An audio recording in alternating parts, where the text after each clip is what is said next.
But we'd take off in the two-ship loose formation. We get to the target area, we would separate by 1,000 feet. We would go blacked out with our outside lighting. And then from that point on, you just kept yourself oriented with your wingman based on your where he said he was in the pattern of when he rolled in on the target.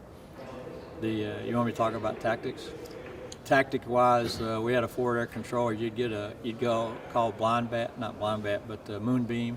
I think there was another call sign for an ABCCC to get your information of who you were going to work with the frequency and so forth. And so you get to the target area, and the forward air controller would give you the coordinates for the target. And your navigator would sit there on his map and just plot out where the coordinates were, and then he would take a look at the target area and say, okay, there's a 1,000-foot karst about a mile north of the target, or a 2,000-foot karst 2 miles over here or something. So you kind of get a feel for what the target area looked like. So in the meantime, you're orbiting the target area 1,000 feet apart, all blacked out, and the forward air controller would say, okay, normally we use logs, we call them, ground illumination flares. So a forward air controller would put 3 or 4 out, and you'd have some lights on the ground, and from the air they look like street lights. And he would say, I've got four logs on the ground, and they run, let's call it north-south. And so you look out there and say, okay, I've got what appears to be 4 lights in a row, and they look like they run north-south. Okay, those are my marks. Now let's go the distance from the southernmost mark to the next mark on a heading of 140 off the southernmost mark, and that's your target. So you sit there and use a reciprocal to find out, okay, he's talking about right there. And you would set yourself up so you would run in. So when you rolled in on your target, you were always looking at the marks in front of you, so you could now visualize where that distance was off that mark to put your first nape. Normally we carried 6 or 8 800-pound fin napalms. Sometimes 6 napalms, 2 500-pounders. Usually you had daisy cutters or fuse extenders.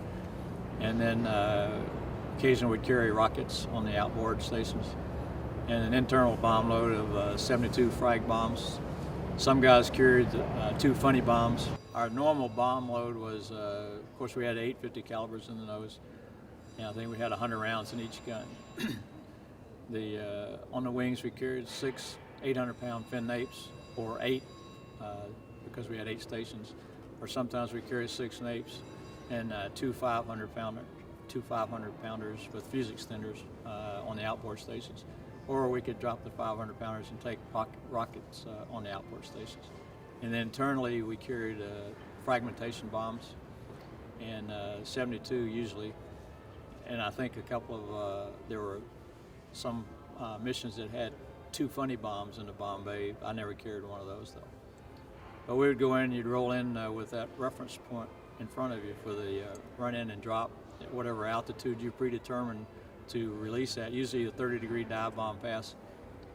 And if the weather was bad, or we could do 20-degree, or we'd even do level, mix it up down in the weeds if the forward air controllers would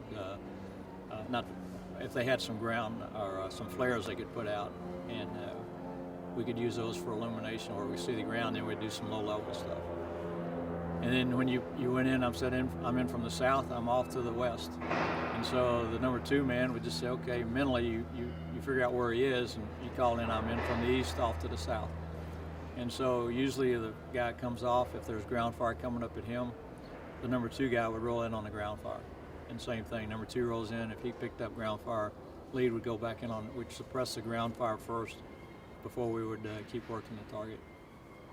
But we'd stay on target probably anywhere from a half an hour to an hour, hour and a half, depending on the target and what we were working. We usually dropped one at a time. I know a lot of the fast movers would come in and ripple, whatever they had, and they were gone in one pass. No offense, but sometimes we get F4s in the area, and the forward air controller would pull us off to put them in because they obviously couldn't stay on target as long as we could. And then they would come in, and then when they leave, we would go back in and work the target some more. Funny bomb is it's a canister that you drop, and it opens on the way down, and then it dispenses bomblets. why we called it a funny bomb, I don't know. My first flight with Gus after my initial checkout, it's hard to recall, but I know that the two of us got along so well that it wasn't any big deal. I mean, I don't think I was nervous. I felt comfortable in the airplane. I felt comfortable with my training, and so the fact you were being shot at, I guess maybe because I'd had a year in Vietnam where you'd been shot at before, that, you know, the big deal is not to get shot at. That's no big deal. You just don't want to get hit. So, you know, that I used to tell somebody when they ask about that, well, that was the best flying going as long as you didn't get killed. But it just seemed like another mission. You know, I don't remember what our target area was that night, but I know that we just fell right in, and it seemed like we'd always been there. As far as checking out as a flight lead, it would depend on the individual and his experience and his ability. I don't know that there was a set number. It was probably partly dependent on what the squadron needs were at the time, of how many flight leads they had, and with their normal rotation. But it was a little bit different when I was there because, you know, before my tour was over, they phased out the A-26, so I didn't get a full tour there to, you know, go through that whole process. But I would imagine you'd have to have been in country several months before they would even think about making you a flight lead. When they phased out the squadron, there were 4 of us that were on our second tours, and everybody who was there, except for the 4 of us, were rotated back to the United States or to some other unit. The 4 of us asked for extending our tours over there since we were already there in place. We all wanted to go fly the A1. And we told personnel, hey, just check us out in the A1 Sky Raider, and we know the trail, we know the procedures, we know all that stuff. Just check us out in the airplane. And they said, no, it's a tailwheel airplane. You don't have tailwheel experience, so we're not going to do that. And so we all asked to be forward air controllers, again, because we had the experience of the trail. They said no, so we asked to be Raven Facts with Air America or whatever. And they said no, and we said, all right, then give us another fighter and train us and then bring us back over for another tour. And they said no. So 2 of us had flown Caribous on our first tour, and they sent us back to the same squadrons we'd been in Vietnam in Caribous. One guy had flown C-47s. He went back to, that's his squadron, and the other one had been in OB-10s. He went back to OB-10s to finish out our second tours. When they decided to bring the A-26s back to the States, we had 15 airplanes over at NKP. They decided to give 5 of them to the South Vietnamese Air Force to mainly use as trainers, not to fly combat or whatnot, but just to use as maintenance trainers. So those went to Nha Trang, just north of Cam Ranh Bay. The other 10 airplanes that we had, 1 came back early by itself, and they basically went with the 22nd, or the 2nd Air Delivery Group, I believe, was the one who monitored them. They island hopped across the Pacific and came back, and that's the airplane that's down at England Air Force Base now on a pedestal. The other 9 airplanes brought them to the Philippines. We kind of regrouped there, got everybody requalified, checked out, and then we flew them back in January of 1970 to Davis-Monthan.